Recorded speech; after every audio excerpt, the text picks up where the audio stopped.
Gobble, gobble, gobble. It's Turkey Day. And you know what that means? Football. Football, turkey, naps. Naps. Yes. Maybe one of the more perfect days of the year. And, of course, the few things that are so consistent with Thanksgiving football are the Lions and the Cowboys. Yeah, it's pretty much an automatic. Yeah. Welcome to Sunday Scaries with Bucks McGee. Extra bonus show. Extra bonus. Redundant. Bonus show on Thanksgiving. Um, so we started off the day with a good one, and then it kind of went off the rails a little bit. But we started the day off with a good one. Yeah, it was good. And then, yeah, then reality has hit the last couple games. But hey, got to start Yeah. out strong. Always start out strong. Right. So with the Lions game, now this one, I noticed that I almost had that feeling like maybe the Lions were riding their hype a little bit because they were taking a lot of chances that they probably didn't need to make. They went for the 2 point conversion 3 times. Oddly enough, none of them worked. There, they went for on fourth down a lot. I think 5 times. They only converted one. Yeah, So, what? Why all the extra unnecessary risk? I don't know. They definitely didn't play Lions football. Definitely didn't. This was a trap game, and they Mhm. fell for it, no doubt. Yeah, I don't understand the play calling. I know you feel that your offense is it definitely is one of the more higher powered in the league, but I think there were a couple times where you could have just took your points. Your defense in the second half was playing better and just, kind of grinded it out. But I guess they felt, they saw something in the wounded Green Bay defense, but unfortunately didn't pan out that way. Yeah, and we've been at mind you, even with all this happening, all these unnecessary risks, it was still a one possession game.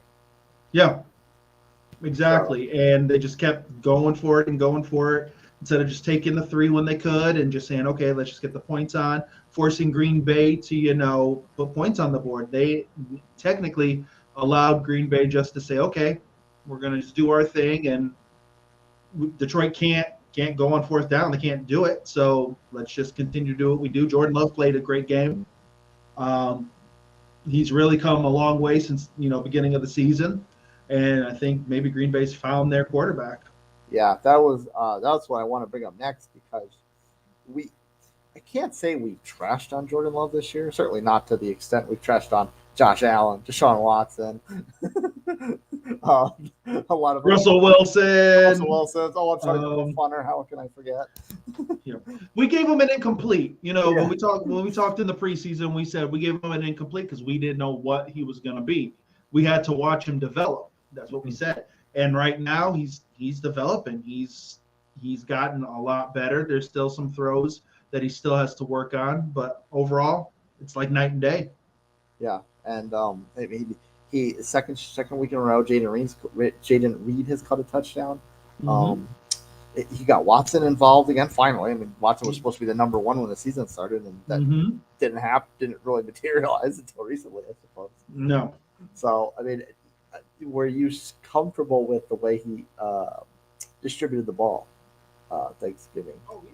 Oh, he had some passes that I was like, oh man, this is a pick. This is where it turns, and there was great touch on the ball. Like I think overall he played great. The run game, they're bruised up pretty bad in the run game, so AJ Dillon gave him all he could. So once they get healthy, I think that's going to help that offense immensely. But no, I think Love played great, made some timely throws. Um, no, I was impressed with them. Totally impressed. The wide receivers are young and they're really starting to show. Yeah, Reed and those guys. Watson, like you said, finally showed up. So it's going to be a point where I think towards the end of the season they're going to take that next leap. Right now they're in the hunt for the playoffs. They're in the hunt. They made it in the club. They're in the hunt club. They slipped the $20. They're in. So now it's teams have got to take them seriously. Their defense is really banged up, so those guys have got to get healthy. But Love's making the throws, and Those guys are playing well. Yeah, they got in the back room. They're just now waiting for the bouncer to let them have a drink and a dance with a pretty young Fang. At this point, they're at the bar waving, trying to get the bartender's attention. Once you get that guy's attention and you slip him a little extra, the drinks are coming. Drinks are coming. We all know about that. Yeah. So with an inconsistent run game in this game against Detroit, normally with a young quarterback, you would think, okay, red flags going off. This is going to be a bad game. But maybe it almost means a little bit extra to still have a very high quality game, despite not having a consistent balance in the offense. Yeah, I think LaFleur is calling the game to his strengths. I don't think they're having him do anything he doesn't know how to do or anything he physically can't do. I think the game is tailored specifically to him, and they're putting him in spots where he can perform. Yeah. So it's just a matter of whether they can, make the plays. The defense gets healthier. No, but overall, that offense, I think now that team is now Jordan Love's team without a shadow of a doubt. They're starting to take on that identity. They're youthful. I think probably in the offseason, you're going to see some changes with the older guys that are there. I think it's time to, kind of move on from some guys, but that team's looking bright. Yeah. Now, Montgomery got a steady stretch of touches, did find the end zone. Goff actually had statistically a good game. So, what kind of I don't want to say lowered expectations, but reality check of sorts do we take out of this for the Detroit side? I don't know what happened with Detroit's offensive line. Like, legit, that line is one of the better lines in the league. And Green Bay was able to get to Goff all game. He was unsettled, not able to really sit in the pocket. So that, I think maybe they need to go sit, kind of look at the film and say the only area of the defense that was healthy for Green Bay was the front. And those guys nonstop pressure all day. So those guys have to shore up some things there. But it's one of those games. It's a trap game. Like, you're not, they weren't going to go undefeated, 8-2. Right. There was going to be a game where they probably were going to slip. Right. And fortunately, not really comparable to any games, previous games this season. So it looks like a bit of an anomaly as opposed to a consistent issue. So maybe, like you said, it's just a matter of looking at tape, buttoning things up. Mm-hmm. But it's a situation where if you start to see things the next couple of games where maybe the offensive line isn't holding up, maybe there's some things there that we're not seeing that all of a sudden are going to start to creep up. I feel they need to really work Gibbs in the offense more. Yeah. It's got to be a 50-50 split. Unless you're going to make one of these guys your pure number one, and then the other second guy takes a seat, gets 30%, or specific packages. If these two are going to be the guys, then they need to be in nonstop. Yeah. We'll talk about the playoff ramifications of each of these games in a bit. But let's run through the other two games. Like we said, not quite up to snuff as this Detroit game. Dallas. Now, I guess Washington hung around for a little while, but as the game progressed, Dallas just started to run away with it. So, I mean, to me, the big things to pull out of it. One, I got a chuckle out of the fact that Tony Pollard finally found the end zone. Yeah, I was like, really? It was funny. His backup scored before he did. I'm like, wow, Tony Pollard, welcome to the show. Yeah.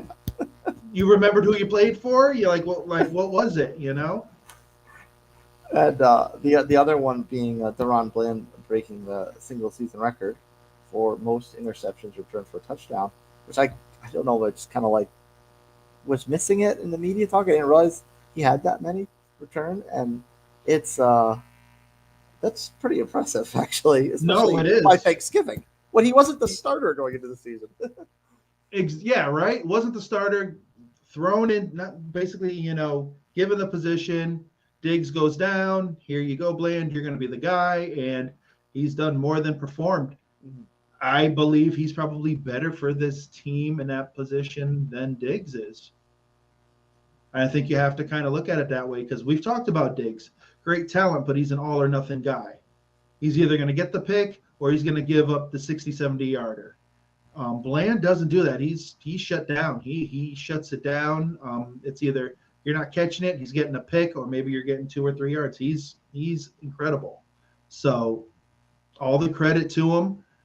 Washington just wasn't ready for this. They were in the backfield. Like Dallas was, like you said, Washington hung around for a little bit, but as you got to the third or fourth quarter, you really saw that Dallas defense start to break that offensive line down. And once Micah got in there and got his couple sacks, you knew the game was over. You know it was done. It was a formality. So there's been a lot of games this year that we've gone over, and we look at them and it's like, okay, superior team, significantly inferior team. And it's like, okay, you beat them by a lot, you did what you're supposed to do, but we can't really. We've said this a lot this year. You can't give you like, you can't sing your praises so much because you're basically beating a wounded animal. Mm-hmm. So how much of this is okay, Dallas? You showed us something versus okay, Dallas, you beat Washington. Good on you. Did what you're supposed to do. Calm down. You still got Philly. You still got Detroit. You still got San Francisco. Yeah, no, that's true. But you know what? Dallas is at least handling that part one of part two. You're beating the teams you're supposed to. Now you're getting to that part of the season where the big teams are going to come in. You got to beat them because right now it's playoff seeding time. I don't. Right now, if you're looking at it, Philly's number one, and then it's a hodgepodge in the NFC, a couple teams. If Dallas wants that number one seed, if they feel that's their best way to make it to the Super Bowl, then they're gonna have to beat San Fran. They're gonna have to beat the Lions. They're gonna have to beat the Eagles. Like this is the real time now. So now it's tightening things up. Doing the things you're supposed to do, and we're gonna see what happens. Tony Pollard has to show up. He really does. It was great that he showed up today, but when he's playing these big teams, is he going to be there? Is Yeah. he going to be part of the offense, or is it going to be Dak trying to throw it to everybody? You know. And mind you, still a game and a half behind Philly, so there's still a bit of an upward battle to Yeah. climb here. At this point, they can't worry about Philly. They got to worry about themselves. This is the point of the season where teams have to say, you know what, we can control what we can control. Everybody else is going to do what they can do. If you got yourself in a bad situation, nothing you can do about it. You've got to say, all right, well, we've got to dig ourselves out of it and hope those other teams falter. If you're the other teams that have set yourself up nicely for a stretch run, you got to keep it going and stay consistent. So I think Dallas needs to continue to do what they do, build on it, get Pollard in the offense, get him, really in tune with it, and they could be a dangerous team. They are a legit team. And of course, the third game for Thanksgiving is another divisional clash out west, and this one got out of hand a bit early. I mean, it took all. It took longer than I thought it would to get out of hand, but nonetheless, it did.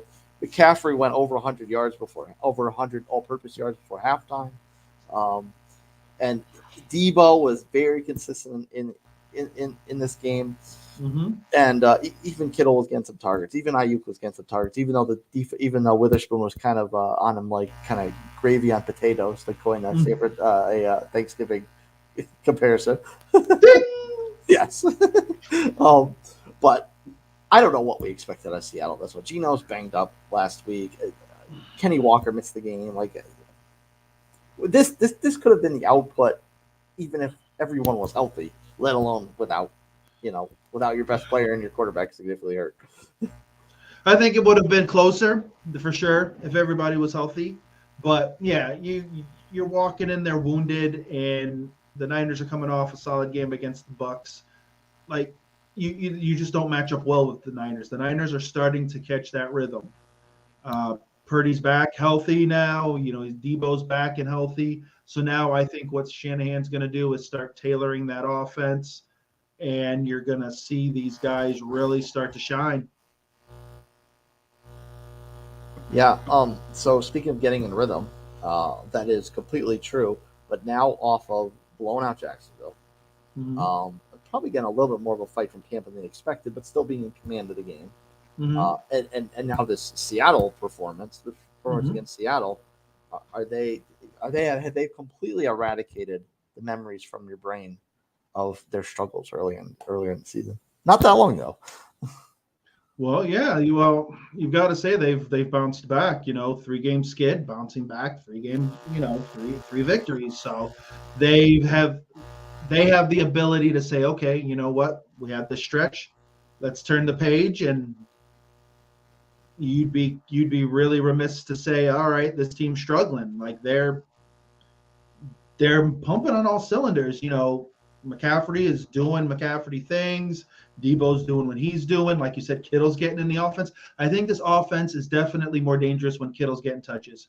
I Right. think when they get away from Kittle, I think even though they have Ayuk and all those guys, I think you need Kittle to get touches because I think it just keeps the defense even more honest. So right now, their defense is getting better. They've got some injuries in secondary, but they've got guys stepping up. That front four, front five are dangerous. Right now, like we sit there and we rank them, and right now, after today, you could put them in the 3 spot. Now, you could say that they're better than Detroit. Oh, so you say Dallas is better than them right now? I kind of want to. Yeah. And yeah, we've said who Dallas has played and all of that, but if you're looking at what they've done, the Dallas defense is starting to really peak. It's gonna be a dogfight. Once the playoffs hit, it's gonna be whoever survives. Like Philly is still the team to beat, but the gap is closing. So who do you think is a more pivotal part of that offense? Is it McCaffrey? Is it Debo? Like which one's the gear that really makes the machine turn? It's McCaffrey. I really do. Debo is great. He can, play, he can be your running back. He's got all these parts. You can put him around everywhere. But teams, when they look at the Niners, the first person they talk about is McCaffrey. And no one's been able to stop him. Like if you watch this game, like 3 or 4 guys on him, he's spinning into the end zone. No one can stop him. He does it all. He's receiving, running, like he can do it all. You look at him and you're like, okay, he's not one of the quicker backs in the league, but he's able to do everything. He's the best. He doesn't do one thing better than anybody. He's not the EST at one particular thing, but he's the best. So McCaffrey is what makes this team go. Because if McCaffrey's out for a long time and you try to throw Debo in that position, he's going to get hurt. He's not built for that. And then at that point, you're out 2 guys. You just can't. They can't run that offense that way. McCaffrey is the guy. So let's spin this into a playoff discussion for the rest of our show. And ironically enough, 4 of the 6 teams playing on Thanksgiving, we're all currently sitting in the playoffs. I guess still technically are. And the 5th of which, sorry Washington, the 5th of which has now gotten themselves, as you alluded to earlier, gotten them within sniffing distance. And for the last couple of weeks, we've said okay, the NFC playoff picture is kind of starting to firm up a bit. But now, on the heels of Minnesota losing last week, Seattle not doing so hot, and Green Bay off this victory, they are right in the thick of things. And barring what happens this week with our game between Tampa and Indy, with the Atlanta and New Orleans, of course the loser that's probably will fall out of that, so barring a tie. But it's starting to look a little bit more. I don't want to discount the Rams, but they're on kind of thin ice. So it's looking a little bit more dicey. And how did the Packers kind of work their way back in? How do they work their way back into this wild card picture with Seattle, with Minnesota? Obviously not catching Dallas, but whatever. Right. Basically, shooting for the 7, possibly the 6 seed. Basically, what they've got, they just got to win. They've got to get healthy at the running back position. In the secondary, they've got to get healthy. Jair Alexander's got to get back. He's a pivotal part of that defense. And they just have to continue to play how they know. They can't try to do too much. They can't do what Detroit did today and let's go for 4th down 5 times and, only do it, only get one. Like you don't deviate from what's getting you to the dance or getting you into the room. You don't do it. So I think LaFleur is going to continue to build that offense to the strengths that they have and just see what happens. I don't know if they're going to make it. It's going to be one of those things where it's, last game or two of the season may tell the tale, but from what they're doing now, they've got as good a shot as anyone.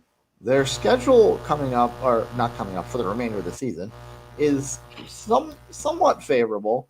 Next Mm-hmm. week's tough. They got the Chiefs on Sunday Night Football, but it's at home and it's a bit of a longer week, so they have all that extra time to prepare. And then they Mm-hmm. have the Giants, Tampa, which is kind of a toss up, Mm-hmm. Carolina, Mm-hmm. Minnesota, who has been good lately, but had that kind of bottoming out against Denver, and then they close the season against the Bears. So it's really not the worst type of schedule to finish out if they get some help from other teams. Well, no, of course, and when you're 4-6, and you need help from other teams, that's tough. That's why I said you have to block out the noise. You can't worry about what everybody else does. At this point, you're taking it one game at a time, and you got to. And yeah, the schedule isn't tough, but the teams in that schedule are almost in the same boat, so they're doing the same thing. So the names may not be daunting, but the situations for those teams are just as daunting. So it's almost like having like the toughest schedule in the league, because every week except for, let's say, the Giants, you're facing a team that's trying to get in the playoffs, has a chance, whether how slim it is. They're teams that are in your situation that are saying, we need to beat this team too. So it's going to be interesting. Of course, they're going to need other teams to help them out, but they can't worry about that. They just got to take it a game at a time. Like they can't lose to the Giants. No, That game they can't. That's like the biggest trap game there is. Now, mind you, got to give the Giants credit. Their defense has played well. It's kept them in the games. And my man Tommy DeVito there, illegitimate, nephew of Danny DeVito. I don't know if they're related. I just like saying that. Who knows if let's say he catches hot. Let's say they go on that the Giants go on that weird mini run like they did last year, not to make the playoffs, but to be respectable. Green Bay could be a victim of that. yeah, So Green Bay needs to focus on each game and getting healthy. And yeah, they've got a shot. they'll lose to the Giants. Don't lose to Carolina. Seems pretty easy on paper. um, Well, you never know. Bryce Young might all of a sudden wake up and throw for 4 tutties, 385 yards, and all of a sudden Green Bay's sitting there going, "What happened?" yeah, well, let's just say I hope not, because then the season ticket price will go up a lot. No, it won't. No, it won't, man. It won't. You're good. You're good. Don't worry. You'll be all right. Um, let's look at the other side of that game. The impact. Mm-hmm. That's Detroit. Now they could have won today, or Mm-hmm. they could have won Thursday rather, Mm-hmm. um, and that would have brought them to 9-2. They would have been a half game behind Philly, barring the outcome of Philly game against Buffalo. I mean, we don't have to spend too much time on that, but I mean, we know what we think of Buffalo, so the odds of them losing are probably not great. All right. Um, but how does them losing actually set them up? It really brings them back to the pack with San Francisco, and in theory with Dallas, if Philadelphia kind of comes back to the pack as well. Yeah, this was a game where they probably really could have given themselves some distance, but this was the trap game, and they fell for the trap. Like I said, they really played. The play calling was uncharacteristic of what the Lions have been. There's no need, like we've said, no reason to go for it on fourth down as many times as they did. I think they should have taken their points like when they should have, and this game may have turned out different. What you do is you lick your wounds. You say, okay, this isn't the play calling that we're best at. We're not going to do that. Let's get back to Lions football, and you move on. Yeah. Now Dallas is actually in a unique position because, of course, Philly's been, pardon the expression, flying high this season, and Mm-hmm. so Dallas can play as well as they want, but they're in enough of a hole. Granted, not that much hole, but enough of a hole that they Mhm. could win out and it won't matter if Philly doesn't Right. slow down. So they could just be locked into that 5 seed. Um, but just comparing the two schedules, they get Seattle, they get the chance to rematch against the Eagles. They get Mhm. Buffalo, they get Miami, they get Detroit, they get Washington. They almost like kind of go back and forth a little bit. I mean, Mhm. obviously the toughest back to back is probably the Dolphins and Detroit. But Mhm. if they could split with the Eagles and take care of business everywhere else, um, that probably sets them up pretty well to maybe make a run back to the division because Philly has Buffalo this week, obviously. Doesn't necessarily need to be said again, but one of our favorite punching bags. Um, Fraudulent. then they get the Niners the week after, so that's going to be difficult.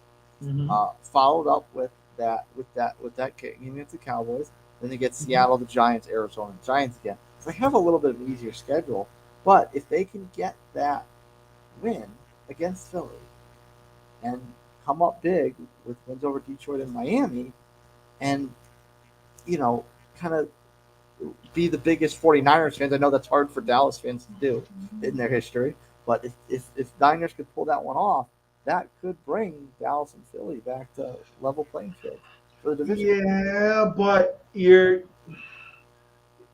Dallas' schedule, from what what you just read, not really that much different than the Eagles. Like you got to play Miami.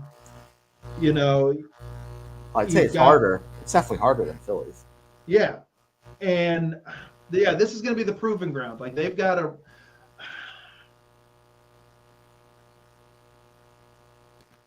I don't know, because here's the thing: we've talked about the Cowboys. You beat the teams you're supposed to.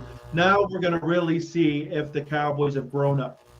Like this is the stretch where it's like, okay, are you going to be the 5? Can maybe you sneak up to the 4 or 3, or are you guys going to choke out? Is Dak going to choke out all of a Choke sudden? out. And next thing you know, they barely hang on to the 6 seed. Yeah. They have to. I think for them, they need to win. They definitely need to beat Miami. They got to beat Detroit. Like they got to beat Detroit. Yeah.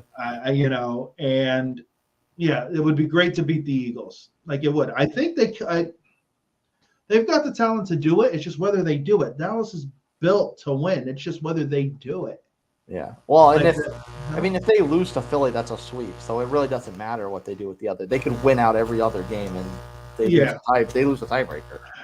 I don't think Dallas should try to concentrate on the 1 seed. I think they just need to work on their team and just win the games as they come. I think once you start looking ahead, well, if we do this, we do that, this and that, the 1 seed Right. is ours. And Dallas can't do that. Right. So kind of Dallas, like don't even put that in your brain. Forget. Consider the division clinched. And yep, if it happens, it happens. yeah. But yeah. If you can, to get a game at a time, and if 3 or 4 games, from now, you're like, okay, half a game, we've got a shot. Okay, then you start having that conversation. But right now, they've just got to continue to work on getting Pollard in the offense, making sure Dak continues not to make stupid throws, and just go from there. Like Yeah. that's what they need to do. Yeah. And of course, the third one is the Niners, who are now deadlocked with Detroit, technically deadlocked with Dallas, despite the whole division seeding thing. Mm-hmm. Um, and there will be a game and a half, barring the outcome of the Buffalo game, back of Philly, um, with that matchup between the two coming up in a couple weeks, and they Mm-hmm. get that's actually their next game, and then they have Seattle again, Mm-hmm. the Cardinals, the Ravens, Washington, and the Rams. So outside of Baltimore, there's really not a lot to sink your teeth into that schedule. The Niners could run the table here. They very well could.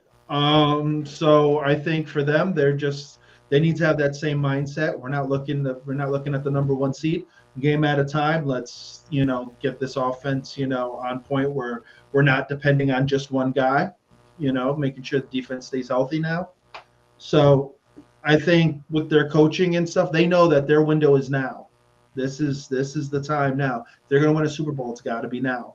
So I think they've been coached well. They've been in this situation before. They're just going to take it one game at a time. And wherever the chips fall, wherever their seeding is, they're just going to handle it that way. You've said that before, so you think that it's hot seat city if they don't uh, win the Super Bowl. Not even just get there; they got to win this year. Yeah, I think the seat starts to get warm. Like, let's be realistic. They've been the favorite in the NFC, for the last couple of years. Philly's caught on and such, but they've been one of the favorites. These guys aren't getting any younger. Like, they're in their prime now.